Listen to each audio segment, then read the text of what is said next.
السلام علیکم ورحمۃ اللہ وبرکاتہ۔ آپ سب سننے اور دیکھنے والوں کے لیے میری اللہ تعالیٰ سے دعا ہے کہ اللہ تعالیٰ آپ سب کو صحت تندرستی والی، ایمان والی اور اسلام والی لمبی زندگی عطا فرمائے۔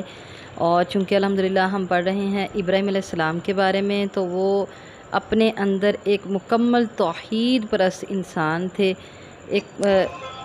اس قدر توحید پرست کہ ان کو ایک ملت کا نام دیا گیا۔ تو اللہ تعالیٰ ہم سب کو توحید پرست بننے کی توفیق عطا فرمائے۔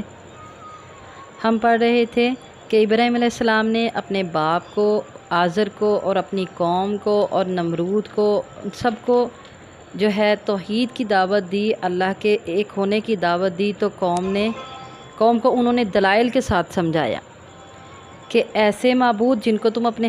ہاتھوں سے بناتے ہو، ہاتھوں سے تراشتے ہو اور خود ہی ان کی عبادت کرتے ہو اور کہتے ہو کہ یہ نفع کے بھی مالک ہیں اور نقصان کے بھی مالک ہیں، تو یہ بات غلط ہے۔ قوم نے کہا کہ ابراہیم علیہ السلام، کیا تم اپنی بات میں سنجیدہ ہو یا تم ہمارے ساتھ مذاق کر رہے ہو؟ ابراہیم علیہ السلام نے کہا، نہیں، میں مذاق نہیں کر رہا، بلکہ میں بالکل سنجیدہ ہوں،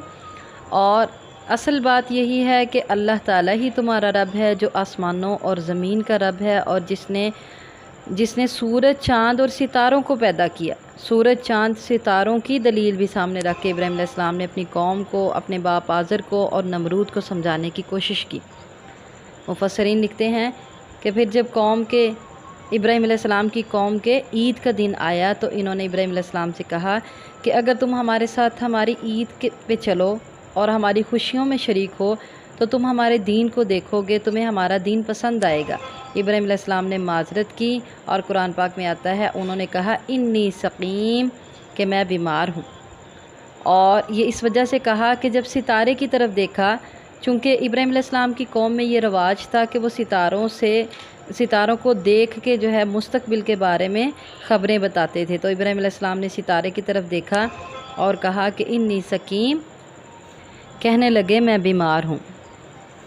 کیونکہ ابراہیم علیہ السلام چاہتے تھے کہ زبان سے میں نے ان کو دعوت دی اللہ کی توحید کی، انہوں نے اس دعوت کو تسلیم نہیں کیا، تو اب عملی طور پہ اس برائی کو ختم کرنے کا وقت آ چکا ہے، اور جب زبان سے دعوت اثر نہ کرے تو آگے بڑھ کر اس کو ہاتھ سے روکنا چاہیے برائی کو، جیسے نبی کریم صلی اللہ علیہ وسلم کی حدیث ہے کہ پہلے ہاتھ سے روکیں، پھر اس کے بعد اگر اس کی طاقت نہ ہو تو پھر زبان سے روکیں، اور اگر اس کی بھی طاقت نہ ہو، یہ بھی نہ کر سکیں، تو پھر دل میں اس کو برا جانیں۔ تو ابراہیم علیہ السلام نے اس بات کا عملی نمونہ پیش کیا، اور ابراہیم علیہ السلام نے پھر ان کو زبان سے جو دعوت دی اس کا اثر نہ ہوا، تو انہوں نے ہاتھ سے روکنے کی کوشش کی، اور قوم ساری جب اپنی عید پہ چلے گئے، وہ اپنی خوشیوں میں مصروف تھے، تو ابراہیم علیہ السلام ان کے پوجا کی جگہ پر گئے اور جا کر ان کے بتوں کو کلہاڑا پکڑا اور کلہاڑے سے توڑنا شروع کر دیا۔ چھوٹے سارے بتوں کو توڑ کے ان کو ٹکڑے ٹکڑے کر دیا، اور صرف ایک بڑا بت چھوڑ دیا اور اس کی گردن میں کلہاڑا لٹکا دیا۔ اب قوم کے لوگ جب واپس آئے اور انہوں نے آ کے اپنے عبادت کی جگہ پہ دیکھا، جب اندر داخل ہوئے تو کیا دیکھتے ہیں کہ ان کی سارے کے سارے معبود جو ہیں وہ ٹوٹے پڑے ہیں، اور صرف ایک بڑا معبود، یعنی ایک بڑا بت جس کی وہ عبادت کرتے تھے، وہ صحیح سلامت ہے اور کلہاڑا اس کی گردن میں لٹک رہا ہے۔ وہ آپس میں باتیں کرنے لگے کہ یہ کون گستاخ یہ حرکت کر سکتا ہے جس نے ہمارے معبودوں کی بے حرمتی کی، ان کی بے عزتی کی۔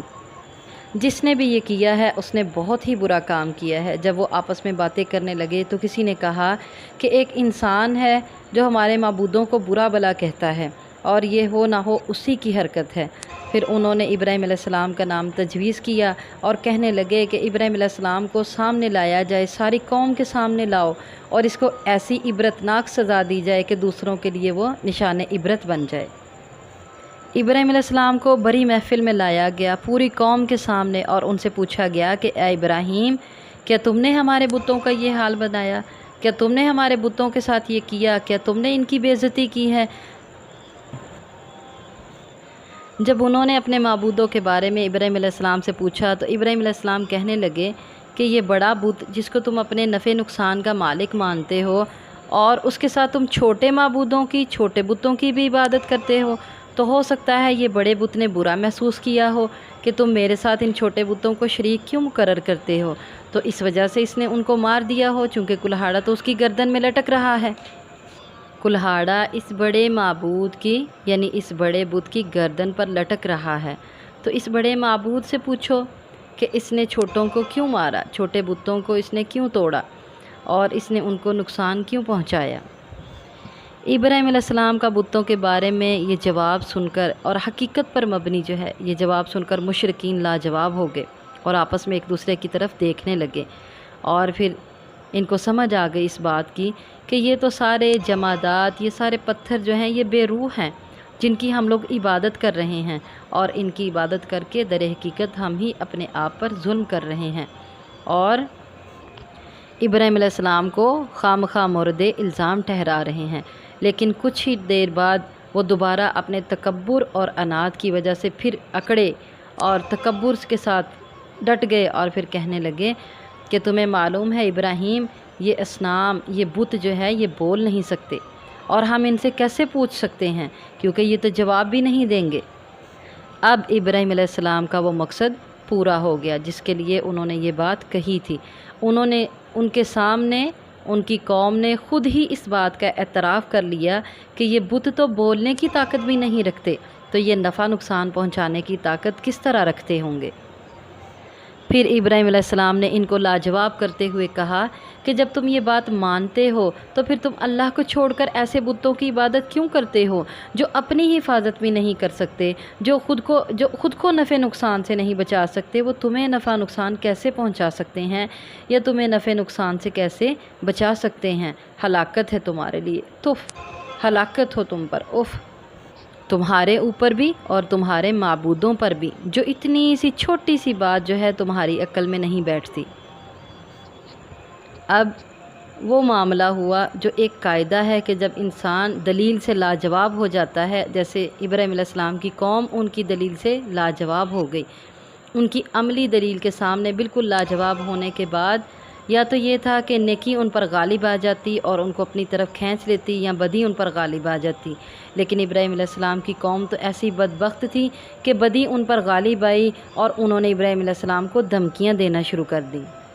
اور کہنے لگے کہ اپنے معبودوں کی حفاظت کرنے کا بس ایک یہی طریقہ ہے، ان کی عزت کو برقرار رکھنے کا، ان کی عظمت کو برقرار رکھنے کا بس ایک یہ طریقہ ہے کہ ابراہیم علیہ السلام کو قتل کر دیا جائے یا پھر ان کو جلا دیا جائے۔ اور کہنے لگے، اللہ تعالیٰ قرآن پاک میں ارشاد فرماتے ہیں، حرقوہ وانصروا آلہتکم ان کنتم فاعلین، کہ جلا دو ابراہیم علیہ السلام کو اور مدد کرو اپنے معبودوں کی اگر ہو تم کرنے والے۔ یہاں سے یہ بات سمجھ میں آتی ہے کہ وہ معبود اس قدر بھی طاقت نہیں رکھتے تھے کہ اپنی حفاظت خود کرتے، اپنی مدد خود کرتے۔ وہ دوسروں کی مدد کیا کر سکتے ہیں کہ وہ کہہ رہے ہیں مدد کرو اپنے معبودوں کی۔ اب ابراہیم علیہ السلام کی مشرک قوم جو تھی انہوں نے مل کر یہ مشورہ کیا کہ ابراہیم علیہ السلام کو خاموش کرنے کا ایک ہی طریقہ رہ گیا ہے، اور وہ طریقہ کیا ہے کہ ابراہیم علیہ السلام کو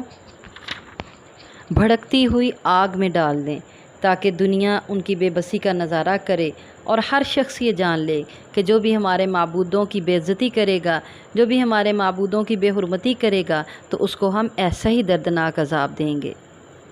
انہوں نے ایک زبردست بھڑکتی ہوئی آگ جلائی اور اس قدر آگ زیادہ تھی کہ یہ آگے بڑھ کے ابراہیم علیہ السلام کو آگ کے پاس ہو کے اس میں نہ پھینک سکے، بلکہ انہوں نے کیا کیا، منجنیق میں ابراہیم علیہ السلام کو ڈالا اور دور سے آگ میں پھینکا کہ وہ اس قدر بڑا آگ، بہت زیادہ بڑی آگ تھی کہ وہ خود بھی اس کے قریب جانے سے قاصر تھے۔ جب انہوں نے ابراہیم علیہ السلام کو آگ میں ڈالا تو اللہ تعالیٰ نے آگ کو حکم دے دیا، یا نار کونی بردا وسلاما علی ابراہیم، کہ اے آگ ابراہیم علیہ السلام کے لیے ٹھنڈی بن جا، بردا وسلاما، ٹھنڈی ہو جا اور سلامتی والی ٹھنڈک لے آ ابراہیم علیہ السلام کے لیے۔ اور آگ ٹھنڈی ہو گئی، سلامتی والی، پرسکون، یعنی ایسی ٹھنڈی کہ جس طرح برف ٹھنڈی ہو اس طرح کی ٹھنڈی نہیں، جو تکلیف دیتی ہے، چونکہ برف بہت زیادہ جب ٹھنڈی ہو انسان اس کو ہاتھ بھی لگائے تو اس کے ہاتھ کو تکلیف محسوس ہوتی ہے، بلکہ اس طرح کی ٹھنڈی ہو گئی کہ جو آرام دہ تھی۔ بردً و سلامن کا یہی مطلب ہے کہ وہ سلامتی والی ٹھنڈی ہو گئی۔ یہ ابراہیم علیہ السلام کے لیے اللہ تعالیٰ کی طرف سے معجزہ تھا، جو بالکل فطرت کے اپوزٹ تھا، بالکل فطرت کے برعکس تھا۔ اسی طرح جس طرح باقی پیغمبروں کے ساتھ اللہ تعالیٰ نے معجزے کیے، جس طرح موسیٰ علیہ السلام نے سمندر پر اپنی لاٹھی ماری تو پانی وہیں کا وہیں رک گیا، پانی کا کام تھا بہنا، لیکن موسیٰ علیہ السلام کے معجزے کی وجہ سے جو اللہ نے موسیٰ علیہ السلام کو دیا وہ پانی رک گیا۔ اسی طرح ابراہیم علیہ السلام کے لیے اللہ تعالیٰ نے آگ کا کام تھا جلانا، لیکن اللہ تعالیٰ نے آگ کو ٹھنڈا کر دیا، موسیٰ علیہ السلام کے لیے سلامتی والی بنا دیا اس آگ کو۔ حالانکہ آگ کی فطرت کیا تھی؟ جلانا، لیکن وہ آگ جلانے والی نہ رہی۔ اور یہ بالکل اللہ تعالیٰ نے ویسے ہی کیا کہ اللہ تعالیٰ جیسے قرآن پاک میں ارشاد فرماتے ہیں اذا قضا امرا فانما یقول له کن فیکون، کہ اللہ تعالیٰ جب کسی کام کا ارادہ کرتا ہے تو اللہ تعالیٰ ارشاد فرماتا ہے کن فیکون، تو وہ ہو جاتا ہے۔ اللہ کہتے ہیں کن فیکون، وہ ہو جاتا ہے۔ اسی طرح اللہ تعالیٰ نے آگ کو کہا یا نار کونی بردًا وسلاما علی ابراہیم، کہ آگ ٹھنڈی اور سلامتی والی ہو جائے ابراہیم علیہ السلام پر، اور آگ ٹھنڈی اور سلامتی والی ہو گئی۔ احادیث سے ہمیں پتہ چلتا ہے کہ ابراہیم علیہ السلام نے دعا کی حسبنا اللہ ونعم الوکیل۔ یہ دعا ابراہیم علیہ السلام نے اس وقت پڑھی جب ان کو آگ میں پھینکا گیا۔ ابراہیم علیہ السلام کو جب آگ میں پھینکا گیا تو انہوں نے یہ کلمات کہے حسبنا اللہ ونعم الوکیل، ہمیں اللہ ہی کافی ہے اور اللہ بہت اچھا کارساز ہے۔ اور اللہ تعالیٰ نے ابراہیم علیہ السلام کو بھڑکتی ہوئی آگ سے بچا لیا، اور بھڑکتی ہوئی آگ کو بھی اللہ تعالیٰ نے گلزار بنا دیا۔ پتہ چلا کہ جب دشمن کا بہت خوف ہو، ہر طرف دشمن ہی نظر آتے ہوں، تب ہمیں بھی یہ پڑھنا چاہیے حسبنا اللہ ونعم الوکیل، کیونکہ ابراہیم علیہ السلام کے ہر وقت اس طرف دشمن ہی دشمن تھے۔ ابراہیم علیہ السلام اکیلے توحید پرست اور ہر طرف مشرک تھے، جو ابراہیم علیہ السلام کو بھڑکتی ہوئی آگ میں ڈال دیا۔ لیکن ابراہیم علیہ السلام نے جب یہ دعا پڑھی تو اللہ تعالیٰ نے آگ کو بھی گلزار بنا دیا۔ تو اس دعا کو لازم پکڑیں، جب بھی کبھی آپ پریشان ہوں دشمن کی وجہ سے، آپ کو ہر طرف سے خطرہ ہو، تو پڑھیں حسبنا اللہ ونعم الوکیل۔ اللہ تعالیٰ انشاءاللہ العزیز کافی ہو جائے گا اپنے بندے کو، جو بندہ ان کلمات کو پڑھے گا، کیونکہ نبی کریم صلی اللہ علیہ وسلم نے بھی ان کلمات کو پڑھا جب آپ صلی اللہ علیہ وسلم کو بہت زیادہ ڈرایا گیا اور کہا گیا ان الناس قد جمعوا لکم فاخشوہم فزادہم ایمانا۔ جب آپ صلی اللہ علیہ وسلم کو یہ بات کہہ کر ڈرایا گیا کہ بہت سے لوگ جمع ہو گئے ہیں، آپ ان سے ڈریں، یعنی بہت ساری فوج اکٹھی ہو گئی ہے آپ صلی اللہ علیہ وسلم کے ساتھ مقابلہ کرنے کے لیے، یعنی مسلمانوں کے ساتھ مقابلہ کرنے کے لیے، اور آپ کو چاہیے کہ آپ ان سے ڈریں۔ لیکن نبی کریم صلی اللہ علیہ وسلم اور مسلمان اس بات سے ڈرے نہیں، بلکہ انہوں نے کیا پڑھا حسبنا اللہ ونعم الوکیل۔ جب انہوں نے یہ دعا پڑھی تو اللہ تعالیٰ نے ان کو کفایت کی۔ تو پتہ چلتا ہے کہ جب بھی کہیں دشمن کا خوف ہو، ہر طرف دشمن ہو، تو یہ دعا لازمی پڑھنی چاہیے۔ پھر کیا ہوا؟ اللہ تعالیٰ کے قرآن سے پتہ چلتا ہے کہ جب انہوں نے ابراہیم علیہ السلام کے خلاف سازش کی، ان کو جلانا چاہا، تو اللہ تعالیٰ نے ان کی سازش کو انہی کی طرف پھیر دیا، اور ان کی سازش ناکام ہو گئی، ان کی کوشش ضائع ہو گئی، ان کا مال خسارے میں رہا۔ جو مال انہوں نے ابراہیم علیہ السلام کو جلانے کے لیے صرف کیا تھا، وہ مال بھی ان کا ضائع ہو گیا، اور اللہ تعالیٰ نے ابراہیم علیہ السلام کی جان کو بچا لیا، اور ان لوگوں نے جان لیا کہ ابراہیم علیہ السلام حق پر ہیں اور وہ خود ہی سراسر باطل پر ہیں۔ اب یہاں ایک بات ہمیں احادیث سے پتہ چلتی ہے، نبی کریم صلی اللہ علیہ وسلم کی احادیث سے یہ بات پتہ چلتی ہے کہ چھپکلی جو ہے وہ آگ پھونک رہی تھی، یعنی ابراہیم علیہ السلام کے لیے جب آگ کو بھڑکایا جا رہا تھا تو چھپکلی بھی پھونکے مار رہی تھی ساتھ۔ تو اسی وجہ سے نبی کریم صلی اللہ علیہ وسلم نے ارشاد فرمایا کہ چھپکلی کو مار دو،